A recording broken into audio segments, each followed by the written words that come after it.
Si le PN vous a choisi, c'est parce que vous êtes une personne pleine d'intériorité. En général, vous êtes pleine de dévotion avec souvent le syndrome de l'infirmière. Et vous avez plein de belles qualités qu'on a détaillées tout à l'heure. Mais il faut savoir que les pervers narcissiques sont des profilers. Ce sont des observateurs hors pair. Moi, le PN, à chaque fois, il regardait autour de nous. Si on était au restaurant, il avait les oreilles de partout, les yeux de partout. Il arrivait à replacer les conversations des tables d'à côté, alors que bon, ben, moi, j'étais dans le moment présent et j'écoutais pas forcément ce que disaient les autres, mais c'est un observateur hors pair. Et puis, en début de relation, il vous pose beaucoup de questions. Et c'est pas juste en fait parce qu'il s'intéresse à vous, c'est parce qu'il a besoin de vous étudier au début de la relation. Il vous pose beaucoup de questions pour essayer de cerner votre personnalité et savoir si vous allez pouvoir être manipulé à souhait, si vous rentrez bien dans le moule qui le confectionne pour chacune de ses victimes. PN m'avait demandé qu'on fasse un portrait chinois. Vous savez, ces tests où on répond aux questions, si vous étiez un objet, quel serait cet objet? Si vous étiez un roman, quel serait ce roman? Si vous étiez une pierre, quelle serait cette pierre? Il voulait qu'on fasse ce portrait chinois et il avait spécifié qu'il voulait qu'on imprime ce portrait pour avoir une trace écrite, je cite, pour plus tard s'il avait besoin de l'utiliser. Et il arrive à voir chez vous euh, une ou plusieurs failles. Et en général, ce sont des failles, peur de l'abandon, peur du rejet, peur de l'injustice. Il arrive à voir ça et il va les exploiter à son avantage.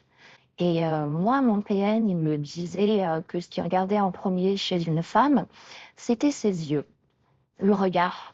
Et c'est vrai qu'on dit que bah, les yeux ce sont le miroir en fait de l'âme et ils arrivent à voir quelque chose dans les yeux.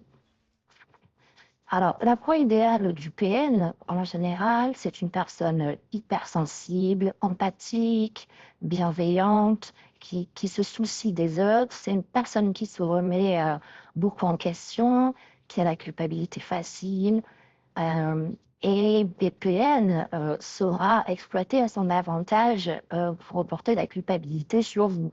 Donc, la culpabilité facile est un élément essentiel pour lui. PN adore que vous culpabilisiez. Il aime voir que vous remettez sans arrêt en question pour lui plaire et pour être conforme à ce qu'il veut. Il aime en fait que vous vous remettiez en question sur soi-disant, entre guillemets, quelque chose que vous avez mal fait, lui permettant pendant ce temps-là de s'occuper de quelqu'un d'autre ailleurs. C'est là qu'intervient un break en vous disant que vous êtes trop chi, que vous êtes trop ça, que vous n'êtes pas assez impliqué, qu'il n'y a pas assez de câlin, il n'y a pas ci, il n'y a pas ça, et là, bim, le break. PN vous impose un break en vous faisant croire que la relation est remise en question à cause de vous. Et pendant que vous êtes centré sur comment arranger les choses, eh bien lui, il a une autre proie en attente dont il va s'occuper en attendant que vous culpabilisiez, que vous trouviez des réponses à certaines questions, que vous vous remettiez en cause et surtout que vous le suppliez de vous reprendre.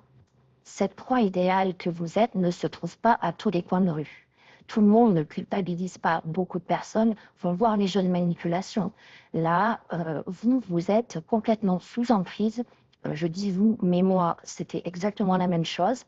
Des proies, il y en a plein, il en a plein, mais avec toutes vos qualités et votre intériorité, elles sont rares.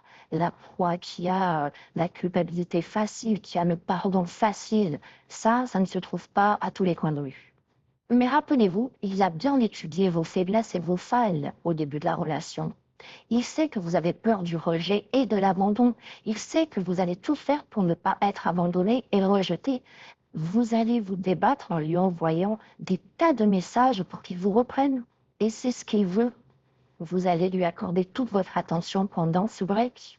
L'emprise est là. Et c'est pour ça qu'il n'a pas peur de vous perdre pendant cette période de break et qu'il a imposé. Il vous sait sous emprise.